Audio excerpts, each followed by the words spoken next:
और डॉक्टर विमृत चंद जी कौशिक और प्रोफेसर राजेश सिंह जी कुलपति दीनदयाल उपाध्याय विश्वविद्यालय।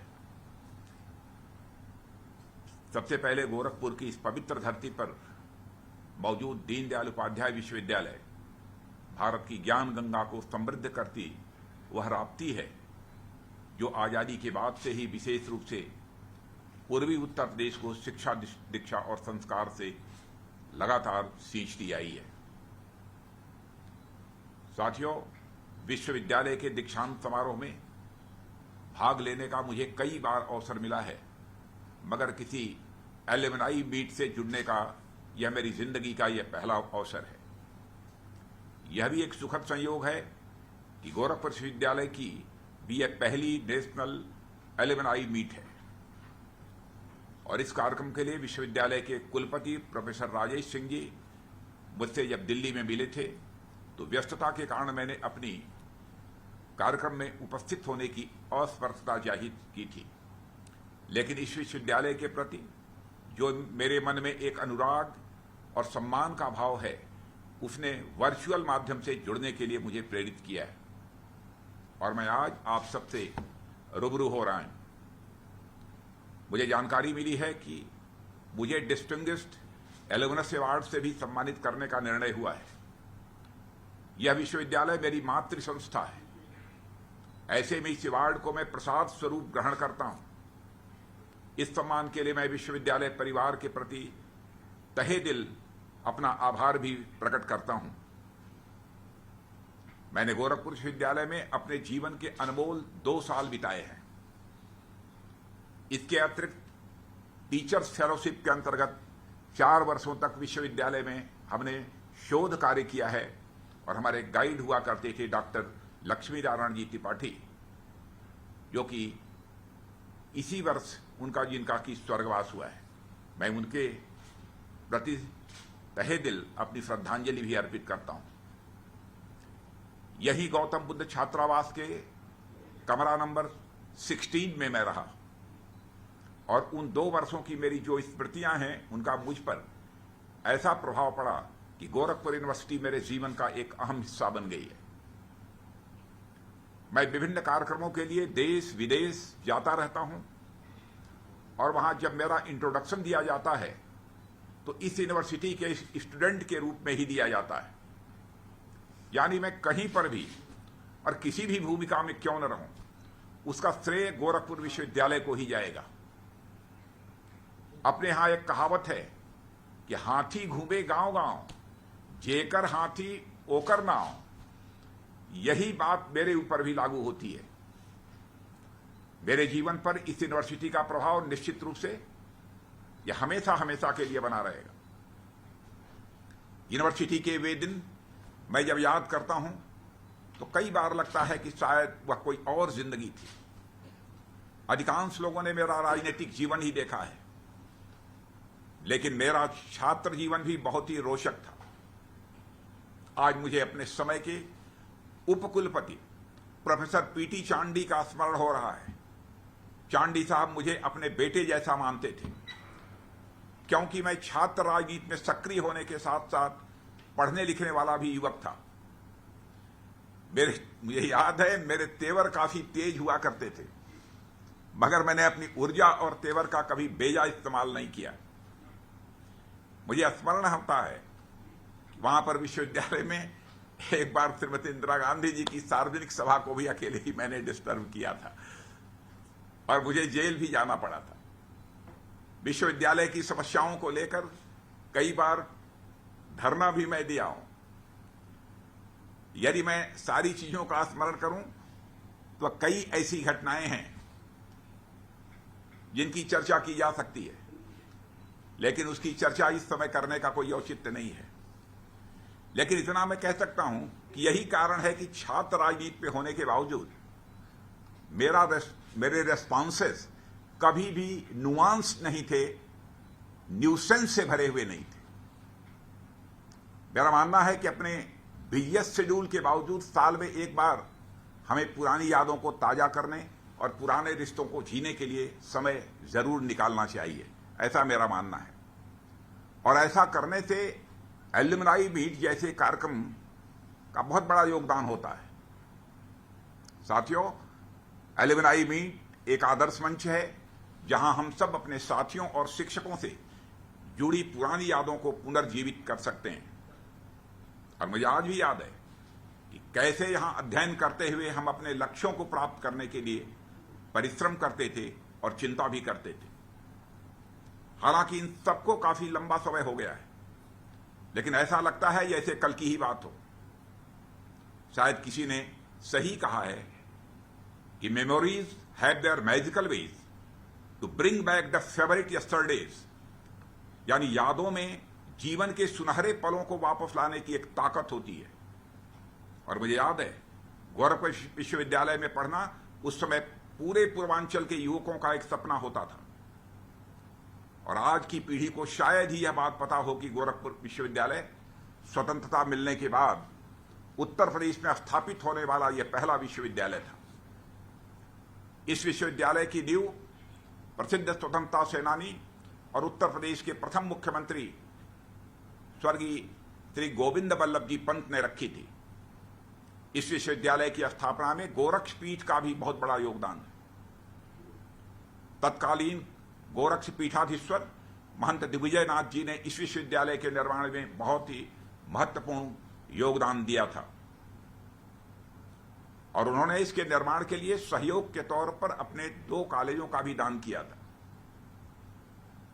बाद में 1997 में जब श्री कल्याण सिंह जी उत्तर प्रदेश के मुख्यमंत्री बने, तब इस विश्वविद्यालय का नाम महान विचारक, राष्ट्रवादी चिंतक और संगठनकर्ता पंडित दीनदयाल जी उपाध्याय के नाम पर रखा गया।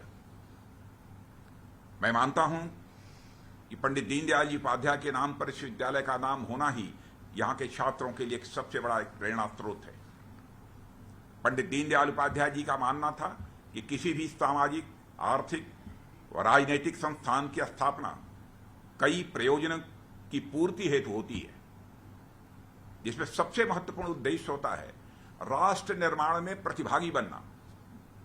किसी भी शैक्षिक संस्था का उद्देश्य यही होना भी चाहिए। साथियों, किसी शैक्षिक संस्था का उद्देश्य छात्रों को सिर्फ अच्छे रोजगार के लिए तैयार करना नहीं होता, बल्कि अपने छात्रों को राष्ट्र निर्माण में योगदान के लिए तैयार करना भी होता है।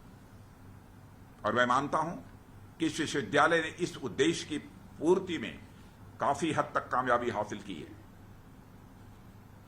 गोरखपुर विश्वविद्यालय की सभी फैकल्टीज बहुत ही प्रतिष्ठित एकेडमिक्स द्वारा स्थापित की गई हैं। मैंने यहां से फिजिक्स में पोस्ट ग्रेजुएशन किया है, तो सबसे पहले उसी के बारे में बात करूंगा। मुझे याद आता है कि यहां फिजिक्स डिपार्टमेंट की स्थापना प्रख्यात स्पेक्ट्रोस्कोपिस्ट प्रोफेसर देवेंद्र शर्मा जी के नेतृत्व में हुई थी, जो मेरी जानकारी है उसके अनुसार। उन्होंने 1973 में विश्वविद्यालय के कुलपति का कार्यभार संभालने तक फिजिक्स डिपार्टमेंट के विकास में एक महत्वपूर्ण भूमिका निभाई थी। बाद में प्रोफेसर नीतीश कुमार जी सान्याल और प्रोफेसर राधे मोहन जी मिश्रा के नेतृत्व में फिजिक्स डिपार्टमेंट ने अपना एक अलग मुकाम बनाया। और आज इस कार्यक्रम में इलाहाबाद हाई कोर्ट के जस्टिस सलील राय जी भी उपस्थित हैं। आपके पिताजी प्रोफेसर उदय राज राय जी भी विधि के, कानून के बड़े विद्वान थे, कॉमनवेल्थ स्कॉलर थे और लंदन यूनिवर्सिटी से पीएचडी थे। 2 दशक के लंबे समय तक गोरखपुर विश्वविद्यालय के लॉ डिपार्टमेंट के हेड रहे और उनके पढ़ाए हुए अनेक छात्र आज बड़े दिग्गज वकील और जज हैं। और साथियों, गोरखपुर विश्वविद्यालय डिपार्टमेंट ऑफ साइकोलॉजी की स्थापना और साइकोलॉजिकल रिसर्च में भी पायनियर रहा है। मुझे याद है professor L B Tripathi ji department of psychology के संस्थापकों में से एक थे, जिन्होंने साइकोलॉजी को हिंदी भाषी छात्रों को एक्सेसिबल बनाने में बहुत ही बड़ा योगदान दिया था। अपने ओरिजिनल वर्क के अलावा उन्होंने हमेशा हल्स, डीज और इगेट की बहुप्रसिद्ध किताब साइकोलॉजी फॉर लर्निंग के अनुवाद के लिए हमेशा याद किया जाएगा उन्हें। ऐसे ही गोरखपुर विश्वविद्यालय के सभी डिपार्टमेंट्स को उस फील्ड के दिग्गजों द्वारा स्थापित किया गया। ऐसे विश्वविद्यालय से शिक्षा प्राप्त करना हम सभी के लिए गौरव का विषय है। मैं मानता हूं कि छात्र जीवन अध्ययन के अलावा कुछ नया सोचने, कुछ नया करने तथा परिवर्तन की उम्मीद और तलाश से भी परिभाषित होता है। ऐसे में छात्र राजनीति हमारे छात्र जीवन का एक महत्वपूर्ण अंग होता है। गोरखपुर विश्वविद्यालय एक पॉलिटिकली अवेयर और पॉलिटिकली वाइब्रेंट कैंपस रहा है, और जब मैं विश्वविद्यालय में प्रवेश ले रहा था उस समय भी मुझे इस बात की जानकारी थी। यहां से शिक्षा प्राप्त किए अनेक छात्रों ने प्रदेश और देश की राजनीति में अपनी जगह बनाई है। इसी विश्वविद्यालय से पढ़े स्वर्गीय वीर बहादुर सिंह जी उत्तर प्रदेश के मुख्यमंत्री रहे। गोरखपुर विश्वविद्यालय में छात्र राजनीति कितनी महत्वपूर्ण रही होगी, इसका अंदाजा आप इसी बात से लगा सकते हैं कि गोरखपुर में छात्र संघ के नाम पर एक चौराहा है। और मैं कह सकता हूं कि गोरखपुर विश्वविद्यालय की महान शैक्षिक विरासत का हिस्सा मैं भी हूं, और आज भी मुझे इस बात का गर्व है। साथियों, मैं मानता हूं कि ऐसी विरासत या लिगेसी यूं ही नहीं बन जाती है, उसके लिए बहुत ही परिश्रम और साधना करनी पड़ती है। आज हम सब जब एक नए भारत के निर्माण में लगे हुए हैं तो हमें एक बार पीछे मुड़ के जरूर देखना चाहिए कि कैसे हर क्षेत्र में हमारे लोगों ने अपने डिटर्मिनेशन, कन्विक्शन और कमिटमेंट से राष्ट्र को सशक्त और मजबूत करने का काम किया है। और आज जब हम भारत को एक शक्तिशाली और आत्मनिर्भर राष्ट्र बनाने में लगे हुए हैं तो हमारे लिए हमारे श्रमिक भाइयों का परिश्रम भी प्रेरणा का एक बड़ा स्रोत होना चाहिए। आज 1 मई है, इसलिए इस बात की मैं चर्चा कर रहा हूं। और आज का दिन पूरे विश्व में इंटरनेशनल लेबर डे या अंतर्राष्ट्रीय श्रमिक दिवस के रूप में मनाया जाता है। और आज ही के दिन इस विश्वविद्यालय की एल्यूमिनाई मीट भी हो रही है। आज इस मौके पर मैं भारत को प्रगति के पथ पर अग्रसर करने वाले और राष्ट्र निर्माण में बड़ी भूमिका निभाने वाले अनगिनत श्रमिकों के दृढ़ संकल्प और कड़ी मेहनत को भी मैं नमन करता हूं। आपको भी जानकारी होगी कि मराठी में श्रमिक दिवस को कामगार दिवस कहते हैं। यदि कृपा शंकर जी होंगे वहां तो उन्हें अच्छी तरह जानकारी है इस बात की। नया भारत कामगारों से प्रेरित है। कामगारों की खासियत होती है कि वे अपने काम से नाम कमाते हैं, न कि अपने नाम से काम कमाते हैं। जैसे कि हमारे प्रधानमंत्री जी भी कहते हैं कि नए भारत के कामदारों की अहमियत होगी न कि नामदारों की। आज सचमुच इस शिक्षण संस्था में अपने विचार व्यक्त करने के लिए यदि मैं यहां पर इकट्ठा हुआ हूं, ये आप सबके सामने यदि मैं बैठा हूं, तो मैं कह सकता हूं कि आप सबसे मिलते हुए यहां पर मुझे बेहद खुशी हो रही है। वहीं पर साथियों, कुछ हमारी टेक्निकल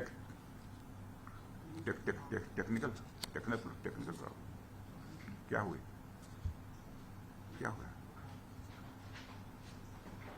अरे रखो वहीं रखो पेज नंबर।